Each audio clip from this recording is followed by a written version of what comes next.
श्री गणेशाय नमः। वागर्थाविव सम्पृक्तौ वागर्थ प्रतिपत्तये जगतः पितरौ वन्दे पार्वती परमेश्वरौ। श्रीमद्भागवत महापुराण दशम स्कंध 76वां अध्याय। साल्व के साथ यादवों का युद्ध। ओम नमो भगवते वासुदेवाय। श्री शुक उवाच। अथान्यदपि कृष्णस्य शृणु कर्माद्भुतं नृप क्रीडा नरशरीरस्य यथा सौभपतिर्हतः। शिशुपालसखः साल्वो रुक्मिणीर्दुवाह आगतः यदुभिर्निर्जितः संख्ये जरासंधादयस्तथा। श्री सुखदेव जी कहते हैं, परीक्षित, अब मनुष्य की सी लीला करने वाले भगवान श्री कृष्ण का एक और भी अद्भुत चरित्र सुनो। इसमें यह बताया जाएगा कि सौभ नामक विमान का अधिपति साल्व किस प्रकार भगवान के हाथ से मारा गया। साल्व शिशुपाल का सखा था और रुक्मिणी के विवाह के अवसर पर बारात में शिशुपाल की ओर से आया हुआ था। उस समय यदुवंशियों ने युद्ध में जरासंध आदि के साथ साथ साल्व को भी जीत लिया था। उस दिन सब राजाओं के सामने साल्व ने यह प्रतिज्ञा की थी कि मैं पृथ्वी से यदुवंशियों को मिटाकर छोड़ूंगा। सब लोग मेरा बल पौरुष देखना। परीक्षित, मूढ़ साल्व ने इस प्रकार प्रतिज्ञा करके देवाधिदेव भगवान पशुपति की आराधना प्रारंभ की। वह उन दिन में केवल एक बार मुट्ठी भर राख फाँक लिया करता था। यों तो पार्वती पति भगवान शंकर आशुतोष हैं, औढ़र दानी हैं, फिर भी वे सालों का घोर संकल्प जानकर 1 वर्ष के बाद प्रसन्न हुए। उन्होंने अपने शरणागत साल्व से वर मांगने के लिए कहा। उस समय साल्व ने यह वर मांगा कि मुझे आप एक ऐसा विमान दीजिए जो देवता, असुर, मनुष्य, गंधर्व, नाग और राक्षसों से तोड़ा न जा सके, जहां इच्छा हो वहीं चला जाए और यदुवंशियों के लिए अत्यंत भयंकर हो। भगवान शंकर ने कह दिया, तथास्तु। इसके बाद उनकी आज्ञा से विपक्षियों के नगर जीतने वाले मय दानव ने लोहे का सौभ नामक विमान बनाया और साल्व को दे दिया। वह विमान क्या था? एक नगर ही था। वह इतना अंधकारमय था कि उसे देखना या पकड़ना अत्यंत कठिन था।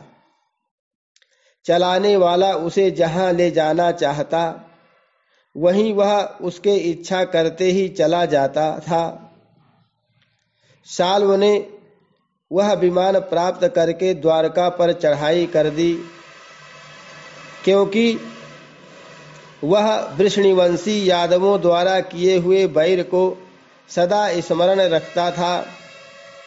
परीक्षित, साल्व ने अपनी बहुत बड़ी सेना से द्वारका को चारों ओर से घेर लिया और फिर उसके फल फूल से लदे हुए उपवन और उद्यानों को उजाड़ने और फल फूल से लदे हुए उपवन और उद्यानों को उजाड़ने और नगर द्वारों, फाटकों, राजमहलों, अटारियों, दीवारों और नागरिकों के मनोविनोद के स्थानों को नष्ट भ्रष्ट करने लगा। उस श्रेष्ठ विमान से शस्त्रों की झड़ी लग गई। बड़ी बड़ी चट्टानें, वृक्ष, वज्र, सर्प और ओले बरसने लगे। बड़े जोर का बवंडर उठ खड़ा हुआ। चारों ओर धूल ही धूल छा गई। परीक्षित, प्राचीन काल में जैसे त्रिपुरासुर ने सारी पृथ्वी को पीड़ित कर रखा था, वैसे ही साल के विमान ने द्वारकापुरी को अत्यंत पीड़ित कर दिया। वहां के नर नारियों को कहीं एक क्षण के लिए भी शांत नहीं मिलती थी। परम यशस्वी वीर भगवान प्रद्युम्न ने देखा हमारी प्रजा को बड़ा कष्ट हो रहा है। तब उन्होंने रथ पर सवार होकर सबको ढांढस बंधाया और कहा कि डरो मत। उनके पीछे पीछे सात्यकी, चारुदेशण, सांब भाइयों के साथ अक्रूर, कृतवर्मा, भानुविंद, गद, सुक, सारण आदि बहुत से वीर बड़े बड़े धनुष धारण करके निकले। ये सबके सब महारथी थे।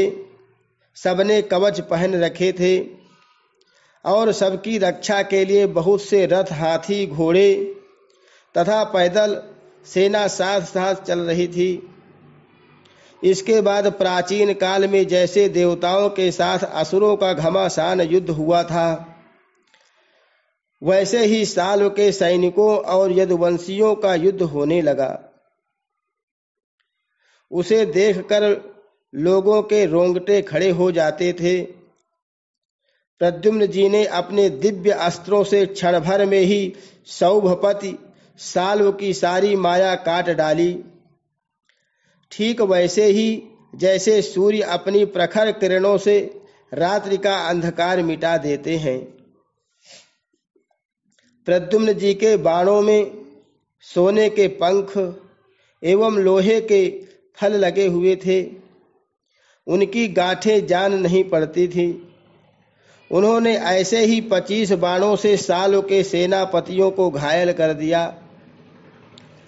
परम मनस्वी प्रद्युम्न जी ने सेनापति के साथ ही साल को भी 100 बाण मारे। फिर प्रत्येक सैनिक को 1-1 और सारथियों को 10-10 तथा वाहनों को 3-3 बाणों से घायल किया।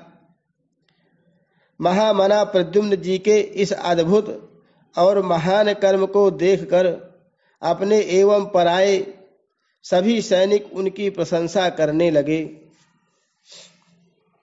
परीक्षित, मैं दानव का बनाया हुआ सालों का वह विमान अत्यंत मायामय था। वह इतना विचित्र था कि कभी अनेक रूपों में दिखता तो कभी एक रूप में, कभी दिखता तो कभी नहीं भी दिखता।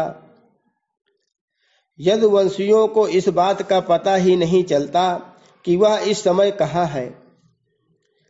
वह कभी पृथ्वी पर आ जाता तो कभी आकाश में उड़ने लगता, कभी पहाड़ की चोटी पर चढ़ जाता तो कभी जल में तैरने लगता। वह अलात चक्र के समान मानो कोई दुमुही लुकारियों की बनेठी भांज रहा हो, घूमता रहता था। एक क्षण के लिए भी कहीं ठहरता नहीं था। साल्व अपने विमान और सैनिकों के साथ जहां जहां दिखाई पड़ता, वहीं वहीं यदुवंशी सेनापति बाणों की झड़ी लगा देते। उनके बाण सूर्य और अग्नि के समान जलते हुए तथा विषैले सांप की तरह असह्य होते थे। उनसे सालों का नगराकार विमान और सेना अत्यंत पीड़ित हो गई। यहाँ तक कि यदुवंशियों के बाणों से साल्व स्वयं मूर्छित हो गया। परीक्षित, साल्व के सेनापतियों ने भी यदुवंशियों पर खूब शस्त्रों की वर्षा कर रखी थी। इससे वे अत्यंत पीड़ित थे। परंतु उन्होंने अपना अपना मोर्चा छोड़ा नहीं। वे सोचते थे कि मरेंगे तो परलोक बनेगा और जीतेंगे तो विजय की प्राप्ति होगी। परीक्षित, सालों के मंत्री का नाम था द्युमान, जिसे पहले प्रद्युम्न जी ने 25 बाण मारे थे। वह बहुत बली था। उसने झपट कर प्रद्युम्न जी पर अपनी फौलादी गदा से बड़े जोर से प्रहार किया और मार लिया कहकर गरजने लगा। परीक्षित, गदा की चोट से शत्रु दमन प्रद्युम्न जी का वक्षस्थल फट सा गया। दारुक का पुत्र उनका रथ हाँक रहा था।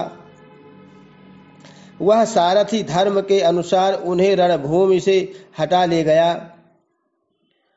2 घड़ी में प्रद्युम्न जी की मूर्छा टूटी।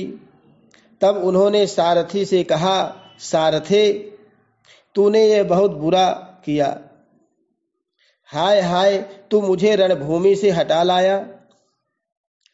सूत, हमने ऐसा कभी नहीं सुना कि हमारे वंश का कोई भी वीर कभी रणभूमि छोड़कर अलग हट गया हो। यह कलंक का टीका तो केवल मेरे ही सिर लगा। सचमुच सूत, तू कायर है, नपुंसक है। बतला तो सही, अब मैं अपने ताऊ बलराम जी और पिता श्री कृष्ण के सामने जाकर क्या कहूँगा। अब तो सब लोग यही कहेंगे ना कि मैं युद्ध से भाग गया। उनके पूछने पर मैं अपने अनुरूप क्या उत्तर दे सकूँगा। मेरी भाभियाँ हंसती हुई मुझसे साफ साफ पूछेंगी कि कहो वीर, तुम नपुंसक कैसे हो गए? दूसरों ने युद्ध में तुम्हें नीचा कैसे दिखा दिया? सूत, अवश्य ही तुमने मुझे रणभूमि से भगाकर अक्षम्य अपराध किया है। सारथी ने कहा, आयुष्मान, मैंने जो कुछ किया है सारथी का धर्म समझकर ही किया है।